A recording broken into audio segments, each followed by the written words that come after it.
ప్రభుత్వ ఆదాయం పెంపు మార్గాలపై సీఎం రేవంత్ రెడ్డి సమీక్షించారు. గత ఏడాది ఆదాయం ఆశాజనకంగా లేదని అసంతృప్తి వ్యక్తం చేసిన సీఎం ఆదాయం పెరిగేలా సంస్కరణలు చేపట్టాలని సూచించారు. నెలవారీ లక్ష్యాలు పెట్టుకుని రాబడులు సాధించాలని అధికారులను ఆదేశించారు. పన్ను ఎగవేతల పట్ల కఠినంగా వ్యవహరించాలని, జీఎస్టీ ఎగవేస్తే ఎవరినైనా ఉపేక్షించొద్దని సూచించారు. జీఎస్టీ రిటర్న్స్లలో అక్రమాలు జరిగేందుకు వీల్లేదన్న తెలంగాణ సీఎం అక్రమ మద్యం, పన్ను ఎగవేత లేకుండా చేయాలన్నారు.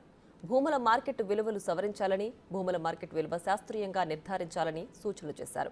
ఇతర రాష్ట్రాల్లోని స్టాంప్ డ్యూటీపై అధ్యయనం చేయాలని, సబ్ రిజిస్ట్రార్ కార్యాలయాల్లో ఉద్యోగుల కొరత లేకుండా చూడాలని ఆదేశించారు.